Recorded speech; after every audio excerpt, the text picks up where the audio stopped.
Palanga – ištisus metus atviras tarptautinis kurortas su išvystyta sveikatingumo, sporto ir poilsio infrastruktūra, aktyviu kultūriniu gyvenimu.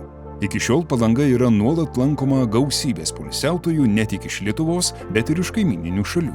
Šis kurortas sujungia nuostabius kultūros paveldo bei gamtos turtus ir puikiai atliepia šiuolaikinio gyvenimo ritmo žingsnius, todėl iš tiesų yra vertas tokio dėmesio ir populiarumo. Palangos kurorto muziejus – tai architektūriškai unikali, viena iš seniausių Lietuvos vilų. Šveicarijos užmiesčio vilų stiliumi 1898 metais pastatytas medinis vasarnamis yra vienintelis Lietuvoje išlikęs to laikmečio pastatas. Muziejus restauruotas 2016 metais pasitelkiant Palangos savivaldybės bei ES šaltinius.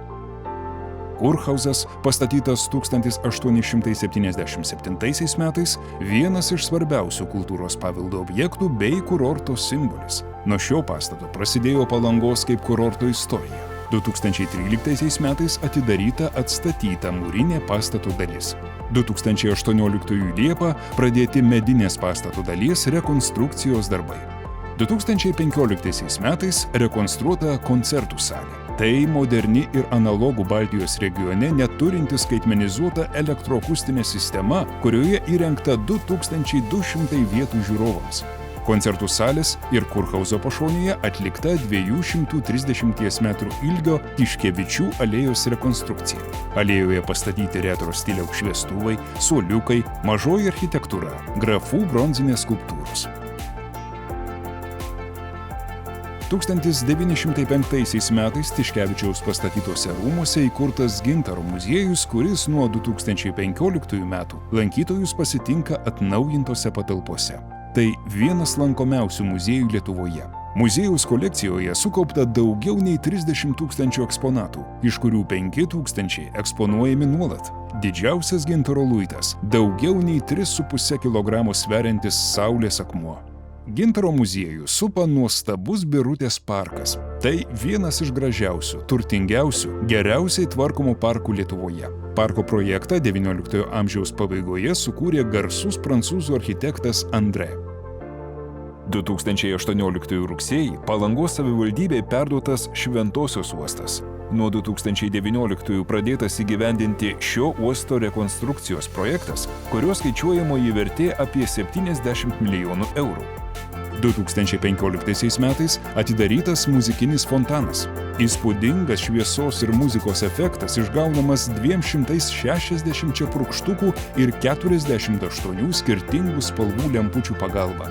2017 šis fontanas registruotas Lietuvos rekordų knygoje kaip didžiausias muzikinis fontanas Lietuvoje. Eurovelo trasomis iš Palangos galima patogiai dviračiu pasiekti kaimyninę Latviją ar Klaipėdos uostamiestį. Palanga – poilsio ir pramogų vieta Lietuvos pajūryje, teikianti pilną paslaugų spektrą. Tik čia olimpiniai batutai po atviru dangumi. O kur dar mini golfas, dviračių, velomobilių nuomos paslaugos, lynų trasa medžiuose. Universalus sporto kompleksas pritaikytas įvairioms sporto šakoms pastatytas 2014 metais. Čia vyksta oficialios Lietuvos nacionalinės krepšinio lygos rungtynės, tarptautinės sporto varžybos, ypač populiarios yra komplekse esančios 2 modernių treniruoklių salės. Šalia sporto komplekso 2015 metais renovuotas miesto stadionas su 9 bėgimo takais, kurie atitinka tarptautinių lengvosios atletikos varžybų standartus. 2019 metais kovo mėnesį atidarytas 25 metrų ilgio, turintis net 8 plaukimo takus Palangos baseinas su sveikatingumo centru ir viešąja pirtimi. Baseine suformuota moderni įranga, kuri leidžia organizuoti tarptautines plaukimo varžybas. Pušyno apsuptyje, visai šalia jūros, sukurta džiaugsmo oazė mažiesiems. Tai populiarumo nestokojantis vaikų parkas. Žaidimų parke mažieji gali nemokamai džiaugtis įvairaus amžiaus vaikams skirtomis pramogomis. Taip pat yra įrengtos supynės vaikučiams su negalia. Nuo 2016 metų rugpjūčio mėnesio Palangoje veikia lietuviškų pasakų parkas, lankytojus viliojantis itin jaukia aplinka žaismingomis skulptūromis ir netradiciniais sprendimais. Pasakas čia galima ne tik pačiupinėti, bet ir išgirsti. Wake Park Palanga – pirmasis vandenlenčių parkas Palangoje. Tai 200 kvadratinių metrų terasa esanti karjere virš nepaprastai skaidraus vandens. 2 čiuožinėjimo sistemos leidžia vienu metu plaukioti kelioms draugų kompanijoms. Kempingas įsikūrė šalia Palangos Nemirsetoje 600 metrų iki jūros. Čia galima apsigyventi ir nameliuose ant ratų, palapinėse, poilsio nameliuose arba viešbutyje. Teritorija apsupta pajūrio miško, daugybė želdynų pačioje teritorijoje. Palanga – Lietuvos kurortas skatinantis sveikatingumą. Poilsiautojus čia traukia galimybės pabėgti nuo miesto šurmulio, atgauti jėgas, pailsėti bei pasisemti sveikatos. Palangoje yra 10 sanatorijų ir reabilitacijos centrų. Taip pat yra 12 spa centrų, kurie teikia aukšto profesionalumo sveikatinimo paslaugas. Nuo 2005 metų Palanga yra Europos spa asociacijos nare.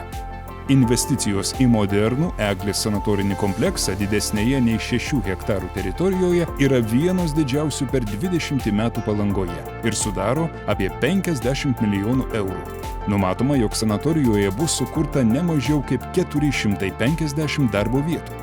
2016 metais buvo pasirašyta trišalė bendradarbiavimo sutartis dėl viešbučio Marriott su spa kompleksu statybų Palangoje. Planuojamos investicijos apie 40 milijonų eurų. Šis viešbutis ketina procedūroms ir baseinams naudoti jūros vandenį.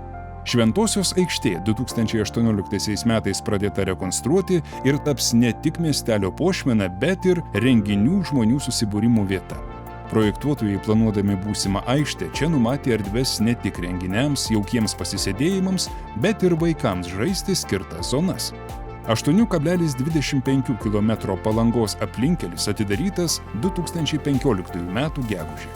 Tai viešojo ir privataus sektorių partnerystės projektas, kurio vertė 35,8 milijono eurų. Nuo 2012 metų išasfaltuotos 24 gatvės, įrengta apie 600 automobilių skirtų parkavimo vietų. Tad kviečiame apsilankyti modernumą ir istoriją, gamtą ir kultūrą puikiai integruojančiame tarptautinėme Palangos kurorte. Bet kuriuo metų laiku jūsų viešnagė čia bus turininga, kupina įspūdžių ir atgaivos.